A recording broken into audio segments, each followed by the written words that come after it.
미국 일리노이 주에 메리온 웨이드라는 젊은이가 있었습니다. 메리온 웨이드란 이름의 젊은이입니다.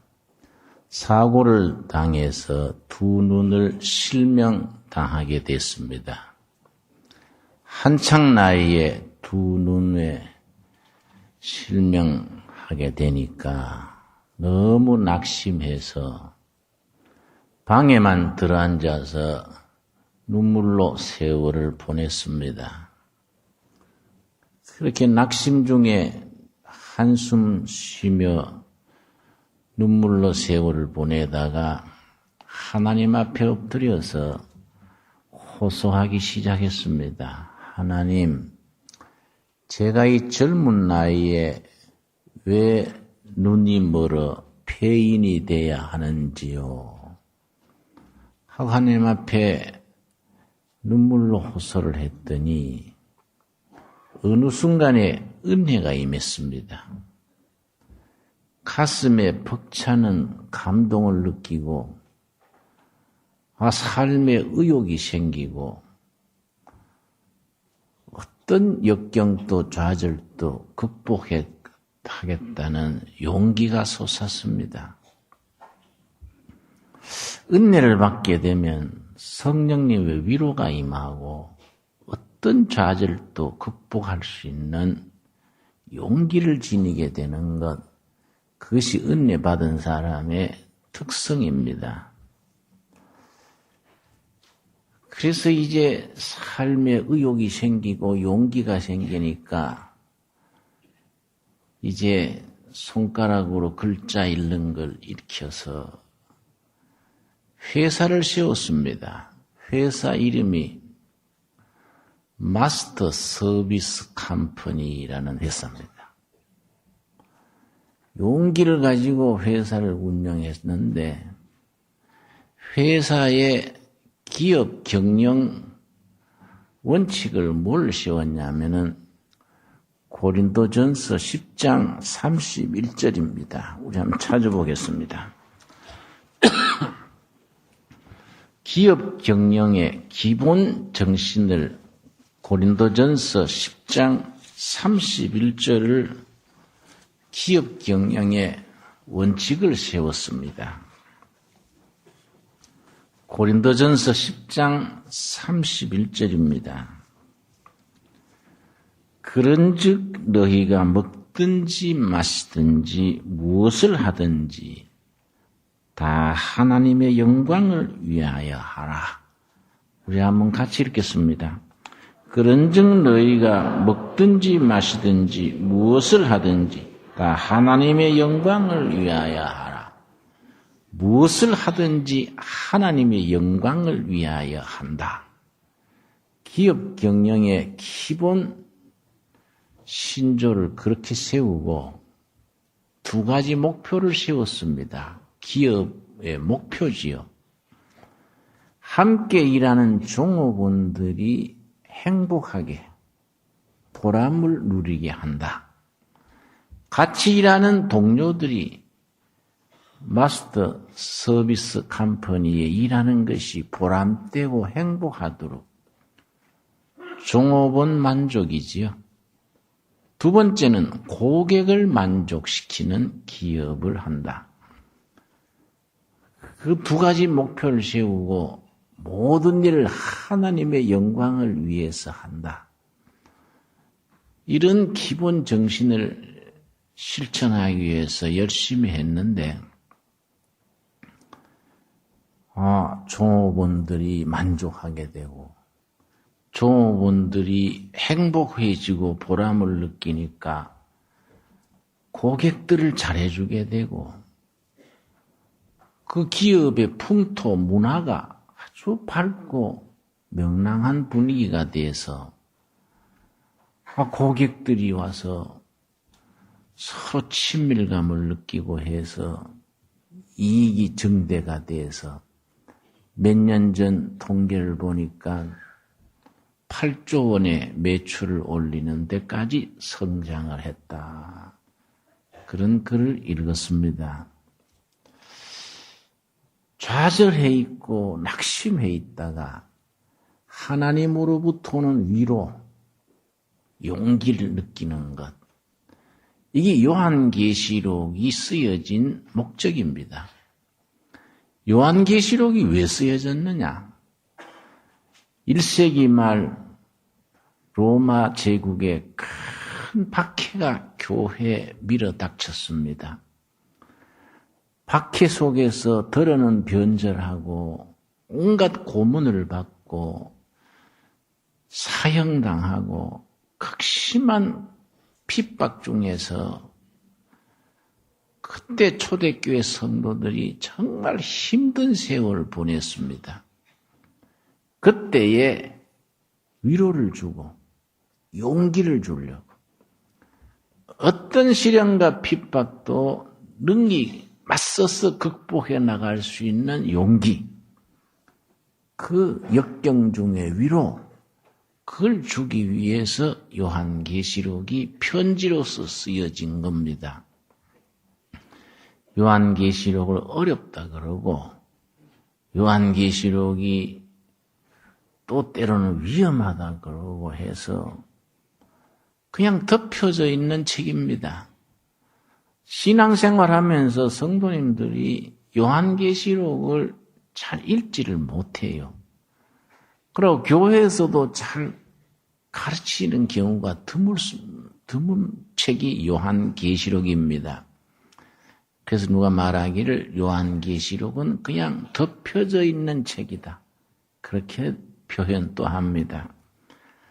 그러나 요한계시록은 삶의 아주 버거운 역경 속에서 하나님으로부터 오는 위로를 받고, 요한계시록은 백성들의 눈물을 닦아주는 책이라는 것이죠. 하나님께서 좌절과 낙심 중에 있는 백성들의 눈물을 씻어주는 책이 요한계시록이다. 그렇게 말합니다. 요한계시록 중에서 2장 10절을 우리 한번 찾아보겠습니다. 2장 10절 말씀. 너가 장차 받을 고난을 두려워 말라. 볼지어다. 마귀가 장차 너희 가운데서 몇 사람을 오게 던져 시험을 받게 하리니, 1세기 말 극심한 핍박 그 시대를 미리 예견해서 하는 말입니다. 너희가 10일 동안 환난을 받으리라. 꼭 열흘간 핍박받는다는 말이 아니고 10일 동안, 이 말은 일정 기간을 말합니다. 일정 기간. 그 핍박이 계속되는 게 아니다. 일정 기간, 주어진 기간 핍박을 받게 될 것이다. 이것을 열흘 동안 고난을 받게 되리라. 이렇게 표현을 하는 겁니다.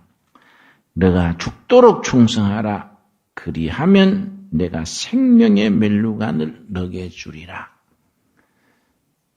복음을 위하여, 그리스도를 위하여 충성을 하되 죽도록 해라. 죽을 작정하고 충성해라. 그러면 너희들에게 기다리는 것이 있다. 생명의 멸루관이 기다린다.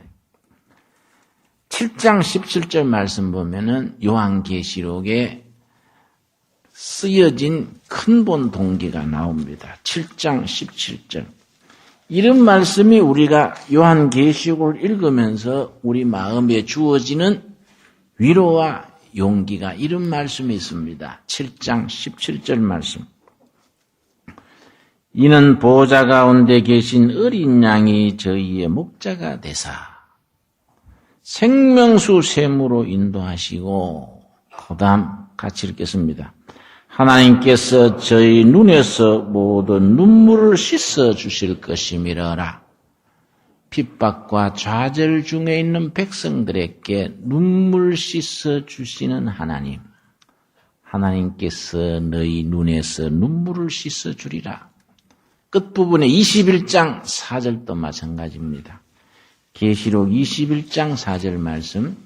그래서 요한계시록은 어려운 책이다.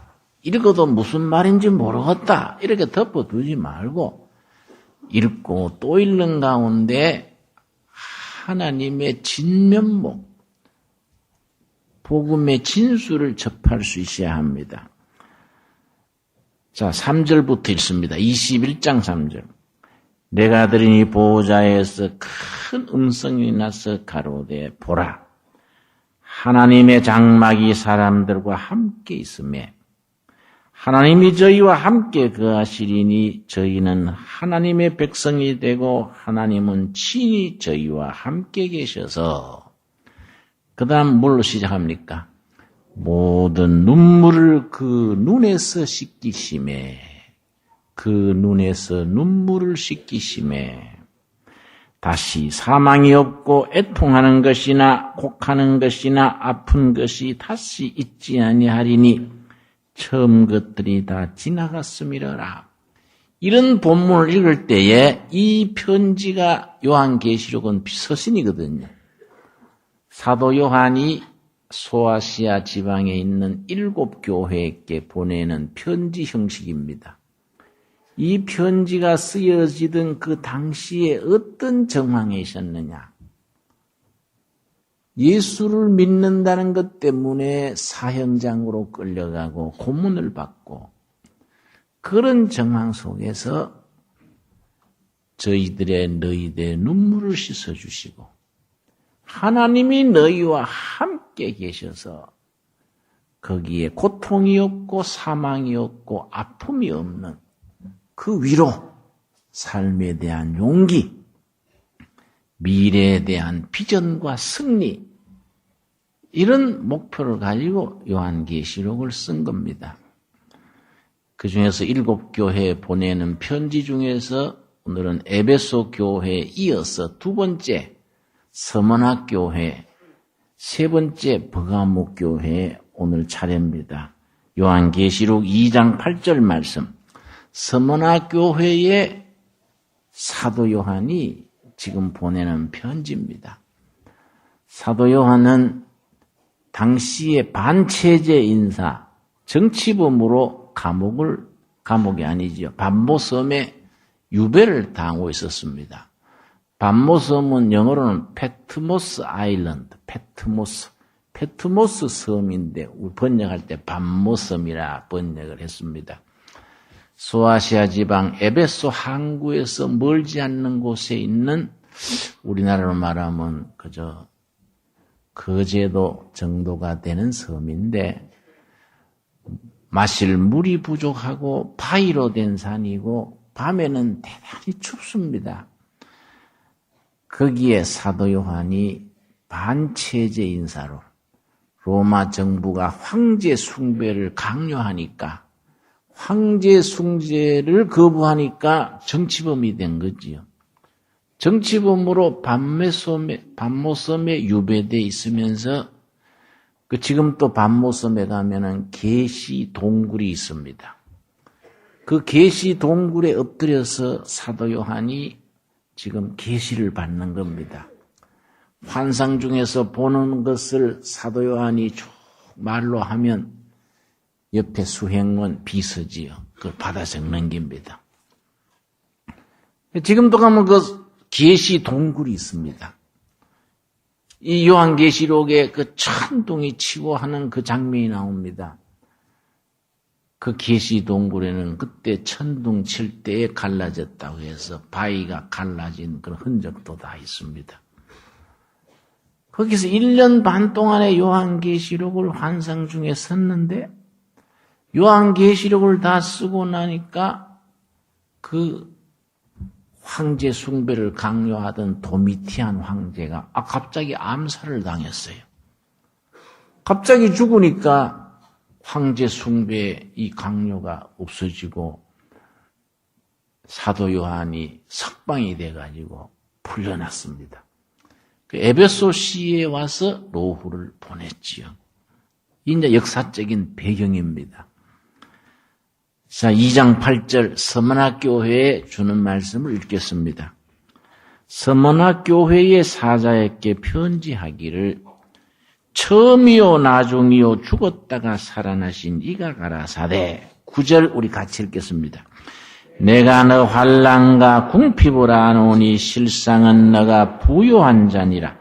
자칭 유대인이라 하는 자들의 해방도 아노니 실상은 유대인이 아니요 사단의 해라. 2장 3장에 7교회가 나오는데 다른 교회는 다 칭찬과 책망 혹은 꾸지람만 있는 교회도 있는데 서머나 교회는 칭찬만 있습니다. 그 시대에 아주 극심한 핍박 중에서 견딘 신앙으로 서머나 교회는 칭찬만 있습니다.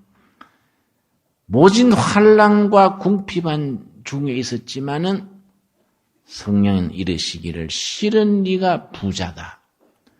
겉으로는 경제적으로 사회적으로는 빈곤하고 어렵지만은 영적으로 너희들은 부자다. 너희들은 실상은 부유한 자다. 그러고서는 닥칠 환난에 대해서 10절에 말씀을 합니다. 너가 장차 받을 고난을 두려워 말라. 네로 황제 시대의 박해에 이어서 곧 임할 도미티안 황제의 극심한 핍박을 지금 먼저 말해주는 겁니다. 볼지어다 마귀가 장차 너희 가운데서 몇 사람을 옥에 던져 시험을 받게 하리니 그 시대 서머나 교회의 감독이 폴리갑이랬습니다. 폴리갑 감독이 서머나 교회에서 12번째 순교자인데 이때 폴리갑이 순교할 때가 68세랬습니다. 그 서머나 원형 경기장 10,000명 이상 들어가는 그 경기장에 시민들이 꽉 차고 총독이 로마 황제를 대표하는 총독이 폴리갑을 불다 놓고 너가 로마 황제가 신인 것을 인정하고 예수를 믿지 않는다는 말만 해라. 당장 석방해 주겠다. 이랬습니다. 총독이. 그때 폴리갑이 남긴 유명한 말이 있습니다. 내 주인 예수께서 지난 86년간 한 번도 나를 섭섭하게 하신 적이 없는데 내가 이제 와서 내 주인을 그렇게 배반을 하겠는가? 86세 때 순교당한 겁니다. 지난 80년간 내 주인 예수께서 나를 한 번도 섭섭하게 한 적이 없는데 지금에 와서 내가 새삼스럽게 배반을 하겠는가 하고 기꺼이 사형을 당하는데 나무단을 쌓아서 화형을 했습니다. 불길에 휩쓸리면서도 조금 또 자세가 흐트러지지 않고 당당하게 마치 천국에 나들이 가는 것처럼 불길 속에서 조금 또 태도가 흐트러지지 않게 당당하게 화형을 당하니까 이게 그 시대의 서머나교회 교인들에게 큰 격려가 되고 본보기가 된 겁니다. 그래서 지금 이 말씀이 나오는 거지요.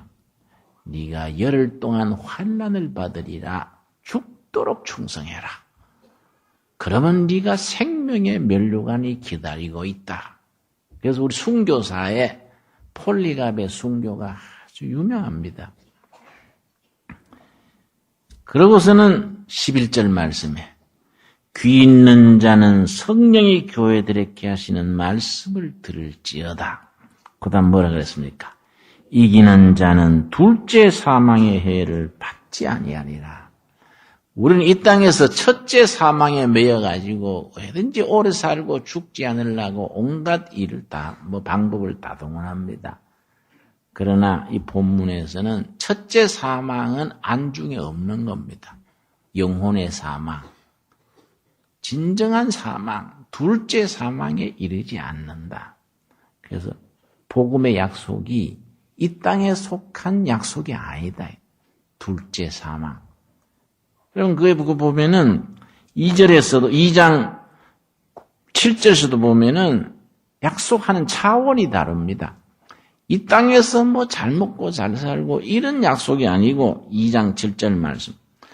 귀 있는 자는 성령이 교회들에게 하시는 말씀을 들을지어다. 이기는 그에게는 내가 하나님의 낙원에 있는 무슨 약속입니까? 생명나무의 과실을 주어 먹게 하리라. 이 땅에서 뭐 부자 되고 이런 게 아니고 낙원에 있는 생명나무의 축복을 참여케 하리라. 서문학교회에서는 둘째 사망에 이르지 아니하리라. 그 다음에 이제 버가모 교회입니다. 버가모 교회. 7교회 중에 세 번째 나오는 교회가 버가모 교회인데 2장 12절. 버가모 교회 사자에게 편지하기를 좌우에 날선 검을 가진 이가 가라사대. 13절. 너가 어디 사는 것을 내가 아노니 거기는 사단의 위가 있는 데라. 사단의 위라는 말은 도미티안 황제가 자기가 신이라 그래가지고 황제를 섬기는 신전을 지었는데 소아시아 지방에서는 버가모에 황제의 신전이 있었습니다. 그 앞에 지나가다가 절하게 했습니다. 근데 크리스찬들은 절을 안 하는 거예요. 그럼 잡아서 절을 억지로 시키는 거지요. 근데 거기서 십계명에 나 외에 다른 신에게 절하지 말라. 그 계명 때문에 절하지 않는 사람은 사형장으로 끌어가는 겁니다. 그렇게 사형당한 사람이 안디바라는 사람. 그 사단의 위가 있는 곳, 황제 숭배의 신전을 말하는 거이고 거기에 거부했다가 순교당하는 걸 말합니다.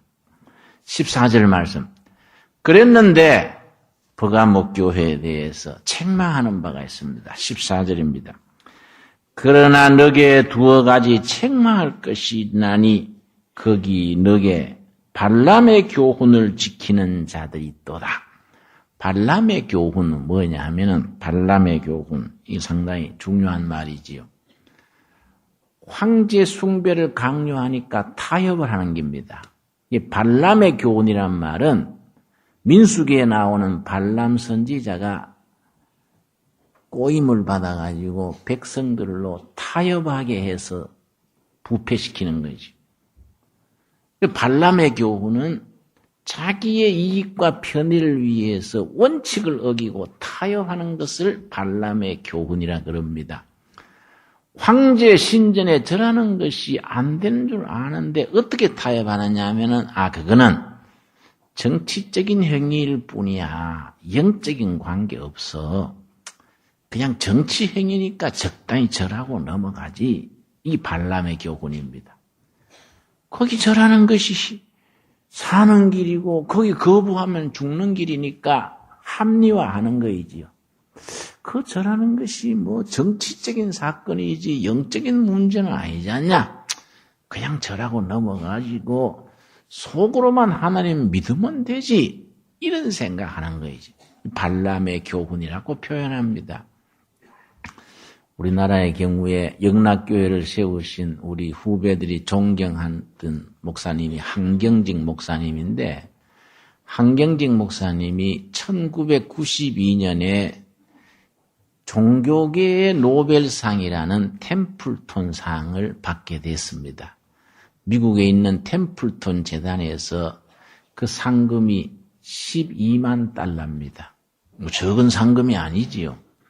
전 세계의 기독교계에 정말 본받을 만한 인물을 1년에 한 명씩 뽑아서 상을 주는 것이 템플톤 상인데 1992년에 한경직 목사님이 참 명예스럽게 그 상 수상자로 지명이 됐습니다. 그런데 한경직 목사님이 그걸 사양한 거예요. 사양하는 이유가 뭐냐? 나는 그 상을 받을 자격이 없다.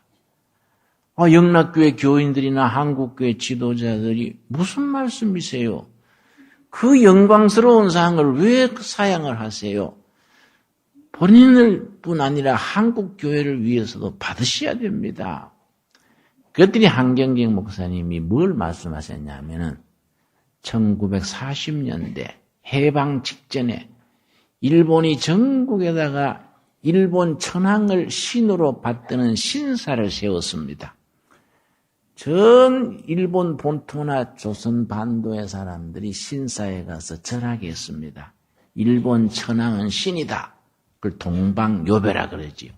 천황이 사는 동쪽을 향해서 절하는 겁니다. 딱 로마 황제 숭배하고 딱 같은 케이스지요. 그런데 이거는 십계명에 입에 대고 크리스찬으로서는 있을 수 없는데 한경직 목사님이 합리화한 거이지요. 발람의 교훈으로 따른 거이지요. 그는 그냥 국가적인 행사니까 막 가서 절해도 안 되겠냐. 자기만 가서 절한 게 아니라 교인들 데리고 가서 신의주에 있는 그 신사에 절을 한 겁니다. 이게 마음속에 늘 가책이 된 거예요. 그게 92년인데 나중에 그게 40년 초에 있었던 일인데 92년이니까 몇 년 지났습니까? 50년 지난 뒤에 본인이 그 말 하시는 거예요. 나는 템플톤상 받을 자격이 없다. 내가 일본 천황 신사에 절했던 사람이다. 나 혼자만 절한 게 아니라 교인들 데리고 가서 절시켰다. 그게 나는 발람의 교훈을 따른 거다. 나는 템플톤상 받을 자격이 없노라고 그렇게 고백을 했어요. 그래서 그런 사연을 미국 템플톤 재단 본부에다가 적어서 보냈습니다. 나는 이런 과거의 허물이 있기 때문에 이런 명예로운 상을 받을 자격이 없습니다. 사양합니다. 그랬더니 미국 템플톤상 본부에서는 오히려 그걸 좋게 해석한 거예요. 정말 받을 자격이 있다. 50년 전에 그런 일 다 지나가 버리고 다 잊어버렸는데 본인이 말 안 하면 아무것도 문제가 없을 텐데 그걸 가지고 회개하는 마음으로 나는 이런 허물이 있기 때문에 그 상을 받을 자격이 없노라 하니까 당신이야말로 정말 우리 상을 받을 자격이 있다. 상을 주신 거예요. 그 주위에서 권고하고 해서 그 상을 받아가지고 전부 그 고아원 사업에 그래 한 목사님이 쓰셨습니다. 이게 아주 참 우리 교회사에 있었던 유명한 사건인데 그런 경우가 발람의 교훈이에요. 합리화하고 핑계를 대가지고 원칙을 깨고 나가는 것을 발람의 교훈이라고 말합니다. 자, 14절 그런 말씀을 생각하고 2장 14절을 한번 같이 읽겠습니다. 그러나 너게 두어 가지 책망할 것이 있나니 거기 너게 발람의 교훈을 지키는 자들이 있도다. 발람이 발락을 가르쳐 이스라엘 앞에 온물을 놓아 우상의 제물을 먹게 하였고 또 행음하게 하였느니라. 영적 타협, 영적 타락을 행음하게 했다. 그렇게 말합니다. 그리고 15절이 그 시대에 있었던 교회의 큰 문제를 지적하는데 이와 같이 너게도 니골라당의 교훈을 지키는 자들이 있도다. 니골라당의 교훈. 니골라는 사도행전 6장에 나오는 7 집사 중에 한 사람입니다. 니골라 집사가 나옵니다. 그런데 처음에는 굉장히 성령 충만하고 교회 봉사 잘하고 했는데 중간에 변질했습니다.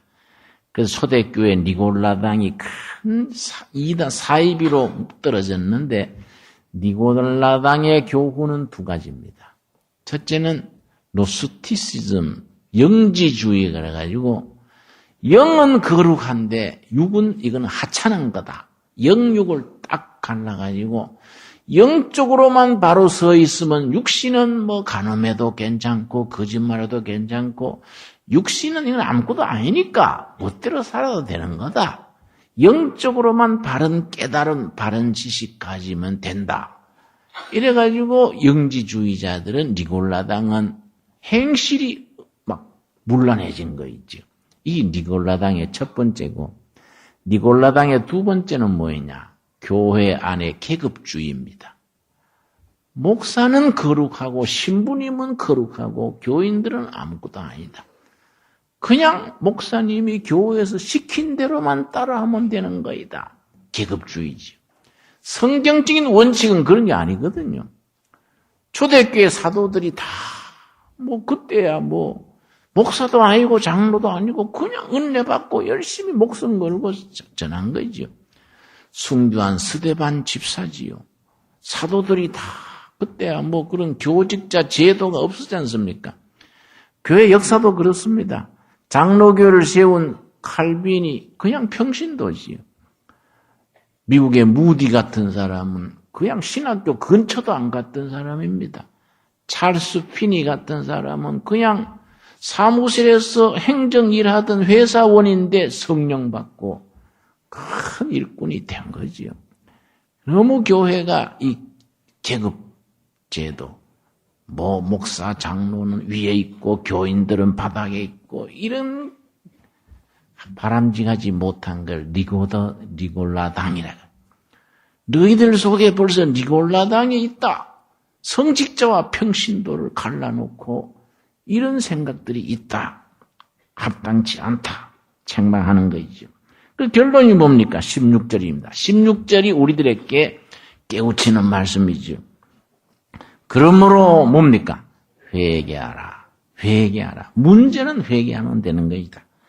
그리하지 아니하면 내가 너에게 속히 임하여 내 입의 검으로 그들과 싸우리라. 회개해라. 회개하고 제자리에 돌아가라. 앞에 에베소 교회에 주시는 말씀도 한 가지입니다. 2장 4절 말씀. 그러나 너를 책망할 것이 있나니 뭐라 그랬습니까? 너의 처음 사랑을 버렸느니라. 첫사랑을 버렸다. 그래 어떻게 해야 되느냐? 요한계시록이 오늘 우리들에게 주시는 도전입니다. 5절. 그러므로 어디서 떨어진 것을 생각하고 뭐라 그랬습니까? 회개해라. 회개해라. 회개하여 처음 행위를 가지라. 첫 번째 신앙, 초심, 첫 은혜, 그걸 회복해라.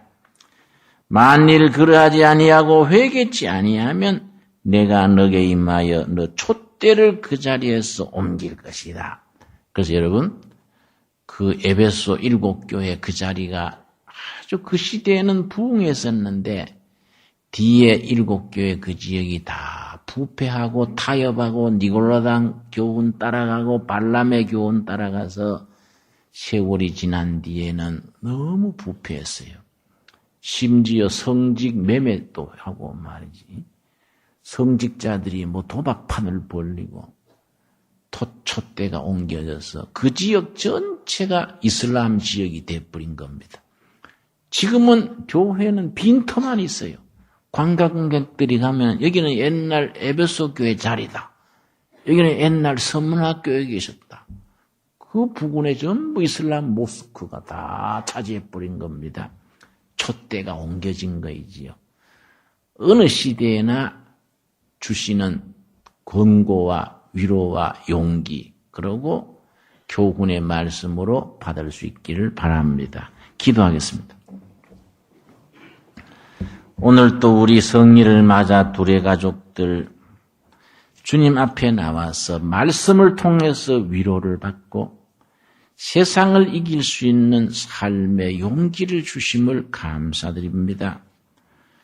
너희들의 첫사랑을 버렸으니 회개하라는 말씀, 오늘 우리들에게 주시는 말씀으로 받을 수 있게 하여 주시옵소서.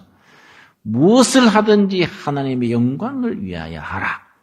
이 말씀 우리 마음속에 잘 새겨서 하나님 앞에 무슨 일이든지 하나님 영광, 교회의 영광을 위해서 우리 삶을 투자하게 하여 주시옵소서. 예수님 이름 받들어 기도드렸사옵나이다. 아멘.